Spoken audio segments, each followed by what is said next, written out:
What is going on, YouTube? This is Jet back with another video, and in today's video we are in a 2023, not a 2024 like I have been doing, Maserati Levante Modena, or however you want to pronounce it.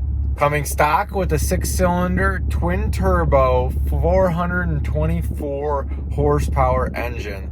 This car is no slouch. So without further introduction, let's get into the intro. Maserati truck got a lift. Now starting off with the steering wheel, as you can see on the left-hand side of the steering wheel is your distance keep control right here. Your cruise control right here, lane keep control right here, cruise control when you're going downhill right here.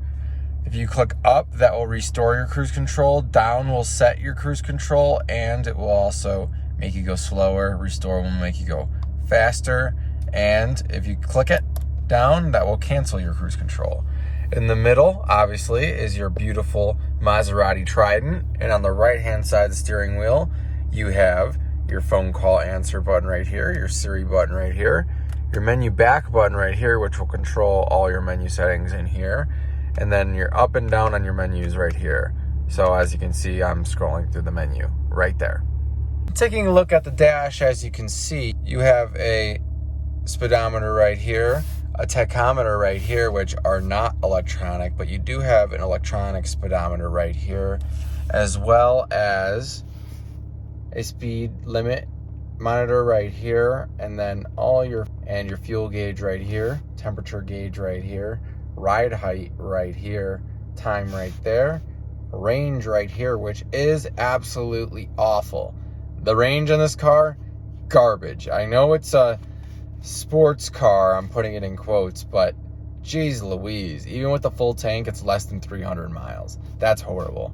And your miles right there, which this one has 24,000 miles. It's definitely been driven. Taking a look at the left-hand side of the steering wheel and behind it, as you can see, you do have your minus paddle shifter, or your downshifter as some may call it. And as you can hear, it is metal. And behind that, as you can see, you have your windshield wiper settings right here and your light settings as well. And on the right-hand side of the steering wheel, you have your plus paddle shifter or your up shifter. Taking a look at the left-hand side and behind the steering wheel, in similar fashion to a Porsche, you have your start-stop button on the left-hand side of the steering wheel.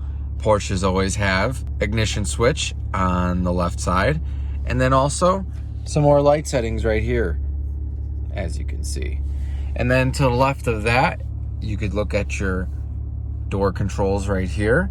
You have your unlock, your lock, your child safety lock, all 4 automatic windows, very nice. Your left and your right on your mirrors, your mirror close right here, and then all your mirror control settings right here.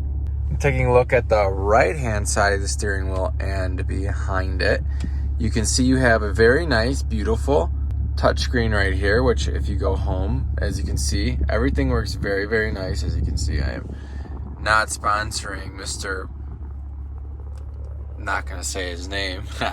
And then you have a little navigation screen right here if you weren't using CarPlay, and then all you have to do is just click CarPlay and you pop right back on there. As you can see, it was very fast. And then if you get into here, you have your heated steering wheel, heated seats, and your sync button for your sync of your climate control. Same exact thing for the passenger side.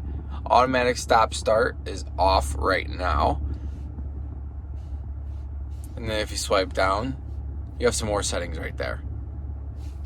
Underneath the screen, as you can see, you have your climate controls, whether you want it hotter or colder. Max AC, recirculate your AC, auto, whether you want your AC to hit your windshield, your face, your feet, and or all of it.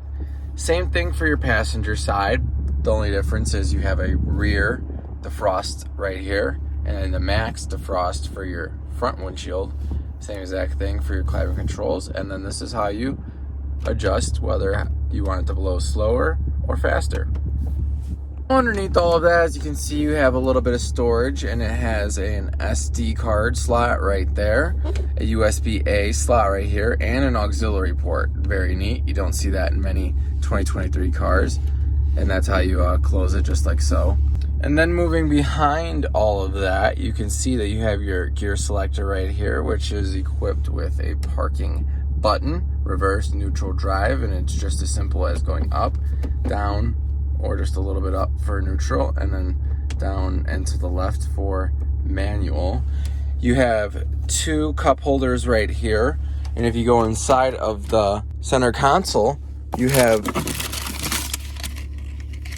2 more cup holders right there with a DC charger. And then right here, as you can see, this is a cigarette port, and it is working. As you can see, it has been used in its life before. And all you gotta do is simply put it in, click it down, and then you just gotta wait for it to pop up. So we're not gonna wait. I will cut forward and you will see how hot it is. Glowing orange, very cool. All the buttons you have here are your traction control off, your off-road button right here, ICE, that's basically your economy mode right there, your sport mode. And then if my commenters can let me know what this button is, I'd greatly appreciate it. You have your tuner knob right here, and then your volume knob on top. And then if you click down on that, that will turn on and off your Apple CarPlay and or your screen in general.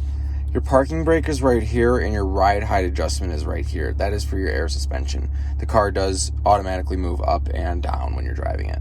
Now taking a look at a little feature that most luxury cars have, you see you have a clock right in the center of the screen, in the center of the dash here. Very nice clock, nothing too spectacular, but it is nice. And then if you look over to the right, nothing really crazy to write home about. It is a nice material. You got some gloss material here, just plastic.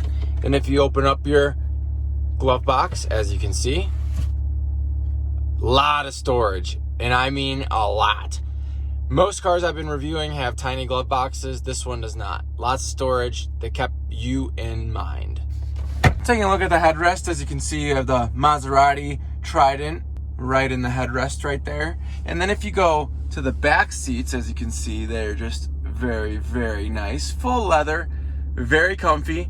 These are very ergonomical. And the reason I say that is because they fit your body very well. It doesn't make, the headrests don't make your head kind of feel weird, like it's not fitting on the seat very well. These headrests are meant to fit your body. These seats are meant to fit your body. Very nice. And then taking a look at the sunroof, you have a full panoramic sunroof. It is double paned, but it is very nice.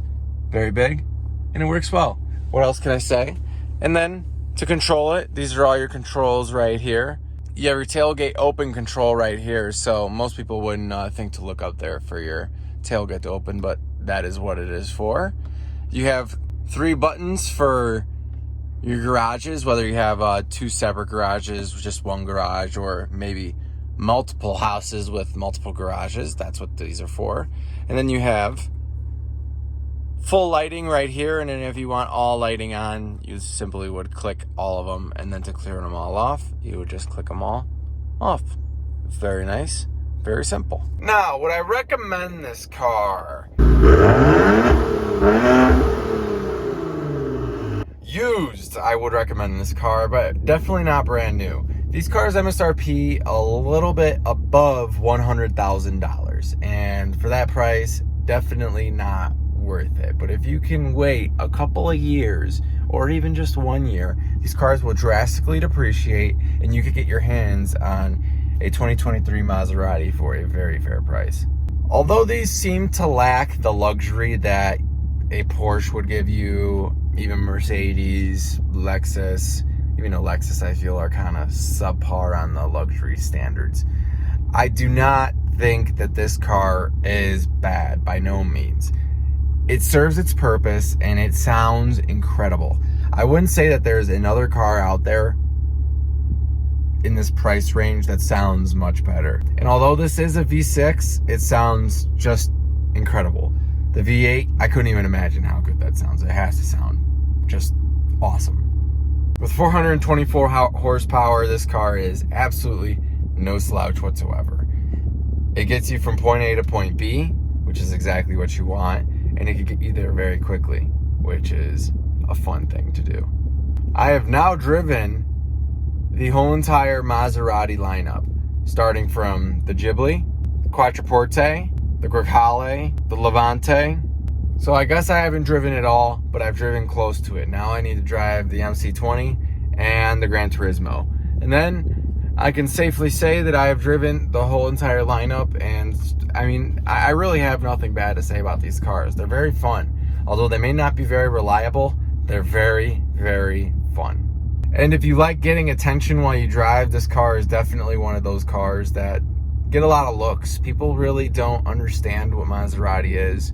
Just the average car consumer doesn't really understand Maserati. They just kind of think of it as a similar car to, say, a Porsche, or which they kind of are comparable. But let's say to a Lamborghini or a Ferrari, only because it's Italian. But other than that, it's really a bit different in luxury, in the luxury category.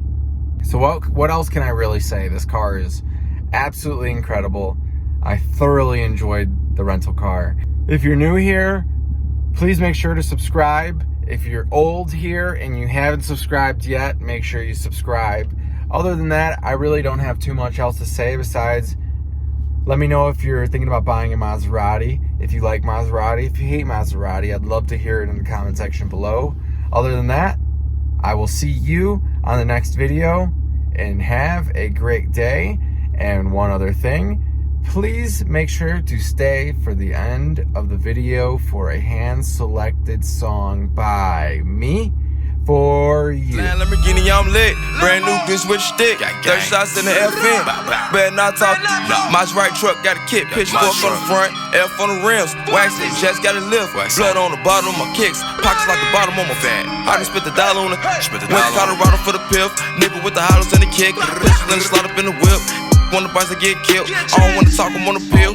Get you caught up in the field. If you caught a lot of shit, squeal. Double for the charge and uphill. Pull up in the charge on the wheels. I just met her brought up in the hills. Taking the broad, make a deal. Double up enough for the kids. Double couple busting off the bills. Double dutch smoking on the zip. Drop something in the